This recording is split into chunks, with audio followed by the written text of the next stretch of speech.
한 20%씩은 벌어야지. 근데 20%씩 꾸준히 버는 경우가 거의 없습니다. 좀 기대 수준을 낮추고 그다음에 이제 리스크 뭐가 잘못될 거를 감안을 하면 전략을 세우는 게 좋다는 말씀을 드리겠습니다.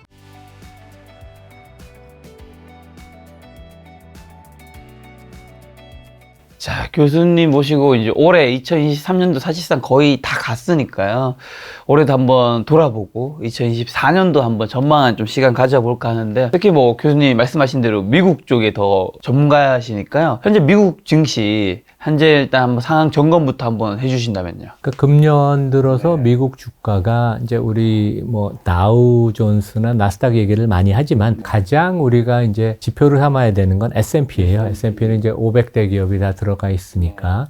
그래서 이제 S&P 기준으로는 미국 주가가 한 19% 금년 올랐습니다. 그러니까 생각보다 많이 올랐어요. 19% 오르고 우리가 배당을 2% 받는다고 치면 토탈 한 21%.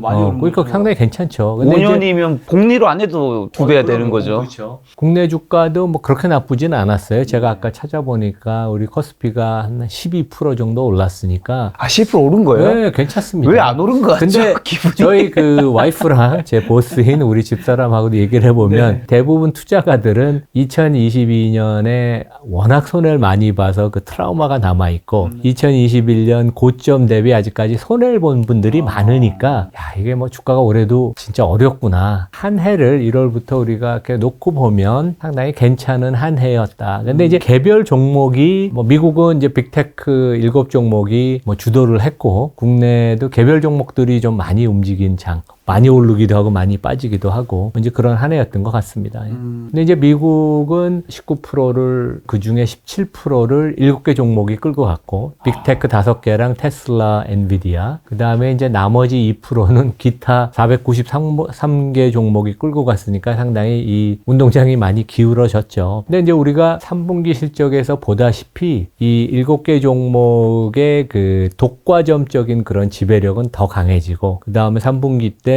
조금 걱정을 했는데 기업 이익하고 현금 흐름이 둘 다 좋아졌어요. 보통 우리가 기업 이익만 좋아지고 현금 흐름이 같이 좋아지지 않으면 조금 걱정을 해야 되는데 완연하게 2분기도 마찬가지고 3분기에도 기업 이익이 좋았고 동시에 현금 흐름이 좋아지니까 그 실체가 있는 기업 이익의 회복이었다. 그래서 이제 뭐 저는 미국 주가 올해 랠리한 거 장이 한 20% 가까이 오른 게 충분히 설명되는 그러한 그 튼튼한 그 장을 이제 보여준다고 생각을 합니다. 예. 지금 7개 테슬라, 엔비디아랑 나머지 5개는 정확하게 어떤 거죠? 나머지 5개는 애플, 마이크로소프트, 아마존, 메타, 구글의 지주사인 알파벳. 그래서 이제 우리가 뭐 그 5개를 빅테크라고 거기다가 이제 요즘은 이제 테슬라, 엔비디아를 합쳐서 뭐 톱7이라고도 하고 뭐 M7이라고도 하지. Magnificent, 위대한 이란 표현에서 이제 M7이라고도 하죠. 예. 이 7개 종목이 S&P 500에서도 주식 시장을 가장 더 많이 이끌었던 종목인 거군요. 전체 시장에서 그 7종목의 비중이 한 28%. 그러니까 이미 비중이 큰데 여기가 기업이익이 더 많이 증가하고 그럼으로써 시장 상승에서 차지하는 비중이 압도적으로 이제 됐다. 예. 쏠림 현상이 조금 더 과도한 것도 있는데 우리가 펀더멘털을 놓고 보면 충분히 이해가 되고 설명이 된다고 생각을 합니다. 말씀하신 그 7개의 테크주들은 2024년에는 좀 어떻게 더 괜찮아질까요? 올해도 좋았고 내년에도 괜찮을 것 같아요. 물론 이제 금년같이 뭐 40-50%씩 오르는 엔비디아는 그거보다 더 많이 올랐죠. 너무 많이 올랐죠. 뭐 200% 가까이 제 생각에 저점에서 오른 것 같은데 그런 시세는 안 나오겠지만 전반적으로 매출 증가율, 그다음에 이익 증가율 이 회사들은 또 뭐 주주 친화적이어서 대체로 배당은 많이 안 주지만 왜냐면 성장을 많이 하니까 배당을 줄 필요는 없어요. 하지만 이제 그 이익이 많이 나면 그 부분을 자사주 회사 주식을 사서 소각을 해서 상장 주식수를 줄여서 이제 주주들한테 돌려주는 그런 모습을 계속 보일 것 같아요. 그래서 내년에도 아마 시장을 주도할 것 같고 조금 산업적인 측면에서 봐도 요즘 이제 AI가 핫한데 실제 그 많은 작은 AI 회사들이 있지만 우리 이제 투자가들이 그런 데를 알고 찾아와서 투자하기도 어렵고 그 중엔 또 결국 망하는 데들도 있어요. 마이크로소프트가 오픈 AI의 CEO 하던 샘 알트만을 데리고 와서 자기네 이제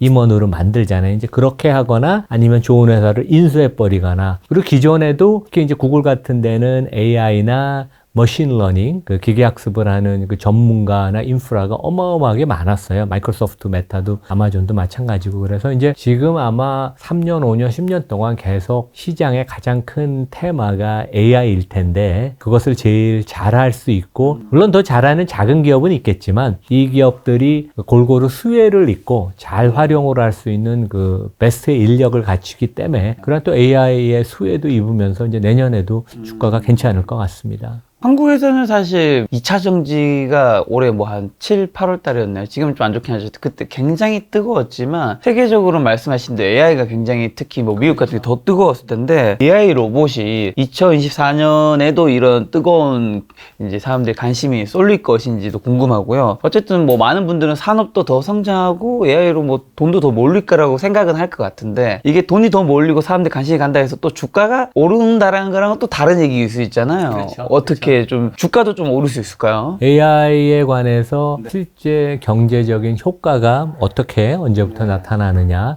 이제 뭐 그런 거에 관한 이제 분석이 많은데, 뭐 혹자들은 이게 뭐 일단 테마지 뭐 대단한 게 아니다. 그런데 이제 점점 전문가들이 주장하고 이제 그 공감대를 형성하는 것은 지금 많이 논의가 되고 투자가 되지만 그것으로 인해서 확실한 우리 눈에 보이는 효과는 3년, 5년부터 좀 나타날 것이다. 그래서 최근에 보면 월가의 골드만삭스 대표적인 우리 투자은행에서 그 매크로 팀이 AI가 경제 성장을 견인하는 데 대한 그 장기 성장 모델을 만들어서 이제 했는데 3년, 5년 후부터 상당히 미국과 선진국, 그러니까 뭐 한국도 이제 선진국으로 우리가 봐야죠. 그래서 여기에 중점적으로 경제 성장의 장기적인 구조적인 효과가 좀 나타나기 시작하고 후진국들은 중국 포함해서 조금 그 효과가 좀 더딜 것이다. 이제 그런 얘기를 했습니다. 그래서 확실히 AI가 그 생산성을 높여주는 건 맞고, 저도 저 자신이 개인적으로 모르는 거 많이 찾아보면 저는 그동안 구글이나 네이버 검색을 하다가 검색을 해서 찾아보고 그것을 뭐 제 유튜브나 제 리서치에 쓰고 아니면 수업에 쓰는 경우가 많은데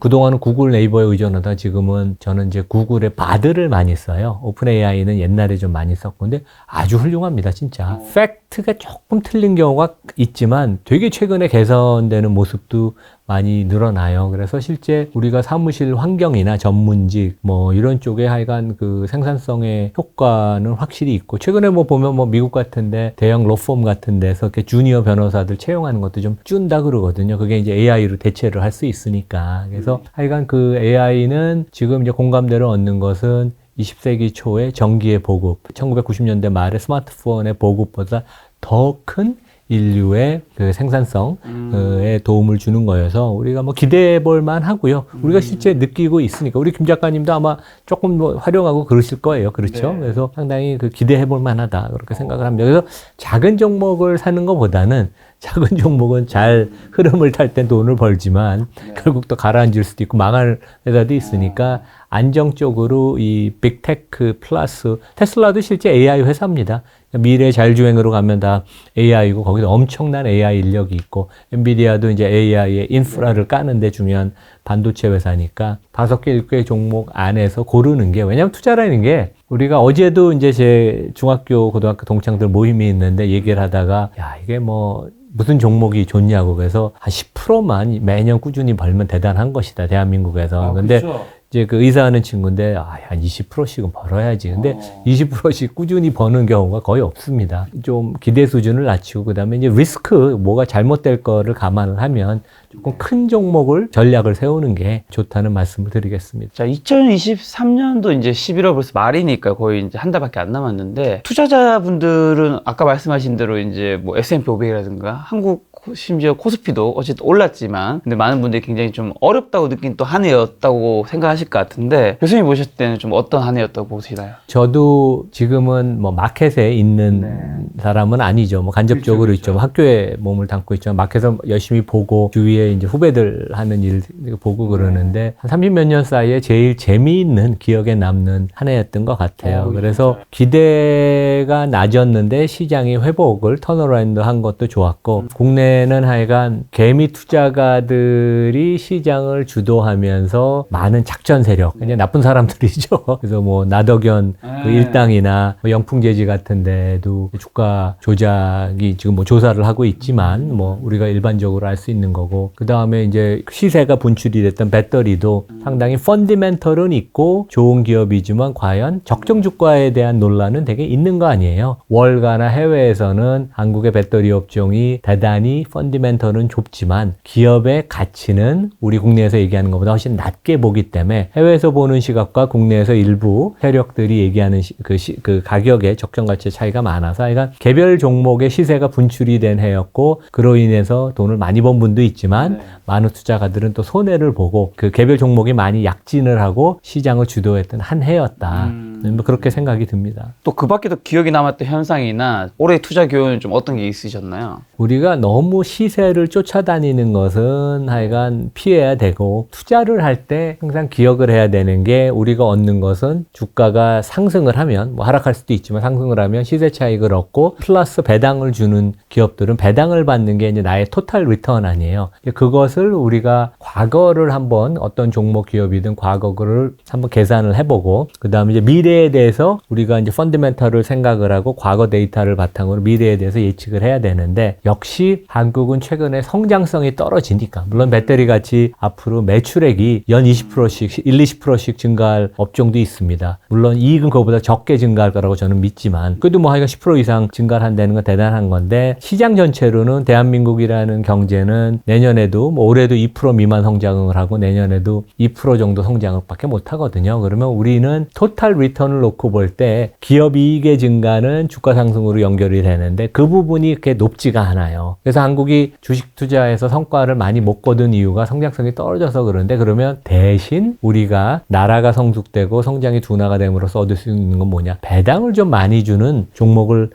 찾아야 된다. 그래서 실제 그 배당을 꾸준히 주는 종목들이 상당히 안정적인 성과를 거뒀고 그게 뭐 항상 우리 KTNG 같은 경우는 주가는 못 올라가지만 항상 방어적이고 연말이 되면 강세를 보여서 최근에도 보면 그렇죠. 그 다음에 뭐 배당을 꾸준히 많이 주는 은행 종목들 정부의 개입이 있어서 주가가 좀 출렁출렁 되긴 했지만 그 다음에 우선주들 우선주는 아마 전에 나와서도 한번 말씀을 드렸던 것 같은데 그래서 우리가 투자를 놓고 볼 때 너무 뭐 1년에 한 20-30%씩 그 주가가 올라가는 걸 기대해서 그 흐름을 타려는 것보다는 한국은 그런 식의 장기 수익률이 나오는 종목이 거의 없습니다. 삼성전자나 뭐 이런 것들 빼놓고는 연 15에서 10에서 15% 토탈 리턴을 배당 포함해서 가져다니는 종목이 큰 종목 중에는 거의 없어요. 그러면 우리가 냉정하게 배당을 일단 많이 주는데 배당을 한 5에서 10% 받으면 내가 물론 주가가 하락할 가능성은 있지만 5에서 10%를 내가 확보하는 거 아니에요. 그러고선 추가로 주가가 조금이라도 오르면 이 상당히 괜찮은 수익을 낼 수 있으니까 그렇죠. 이제 그것을 우리가 명심을 해야 됩니다. 그래서 미국은 과거 30년, 50년, 100년을 놓고 보면 배당 포함한 총 수익률이 매년 10% 정도 돼요. 그러니까 뭐 어떻게 보면 높다고 볼 수도 있고 어떻게 보면 낮다고 볼 수 있는데 그게 세계에서 가장 자본주의가 발전한 세계 최고의 기업이 있는 미국의 현실이고 한국은 5, 6% 정도밖에 안 됩니다. 그나마 삼성전자를 빼면 5% 미만이에요.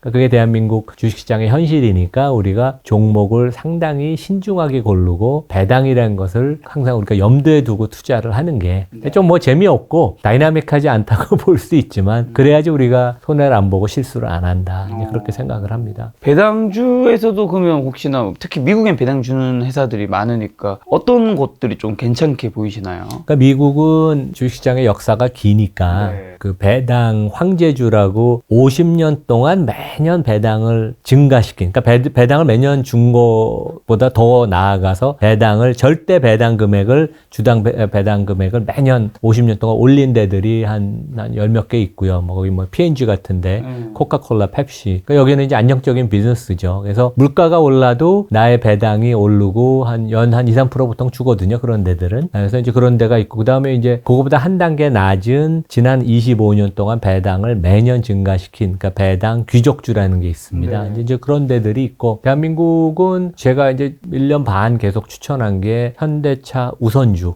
우선주가 이제 보통 우선주가 있고 2우선주, 3우선주가 있는데 이 현대차는 안정과 성장을 다 갖췄어요. 왜냐하면 기본적으로 전 세계에서 자동차 프로덕트 모멘텀하기 기존의 뭐 내연기관뿐만 아니라 고급차, 제니시스, SUV, 전기차도 현대차가 거의 진짜 제일 잘해요. 그런 면에 있어서 성장도 기대할 수 있고, 물론 이제 금년하고 내년에 기업 이익이 조금 역풍을 맞을 거예요. 왜냐하면 그동안 최근 몇 년 동안 이익이 너무 좋았기 때문에 제품 가격을 올리면서 이제 가격에 대한 부담, 최근에 자동차들이 할인을 많이 하잖아요, 되게. 그렇죠? 중장기적으로 현대차는 자동차 업종 중에 가장 전통 업체 중에는 가장 성장성이 뛰어나고, 플러스 보통주도 한 3, 4% 배당을 주는데 우선주는 여전히 보통주의 한 60% 수준이에요. 1년 전만 해도 반값이었습니다. 그러면 보통주의 60% 수준에 사는 것이고, 실제 보통주와의 차이는 이제 주총에서 의결권만 없는 거거든요. 근데 뭐 의결권은 일반 투자가는 중요하지 않을 수도 있으니까, 그러면 내가 펄을 한 2배에서 3배에 사는 거고, 현대차를 세계에서 제일 요즘 모멘텀이 좋은 자동차를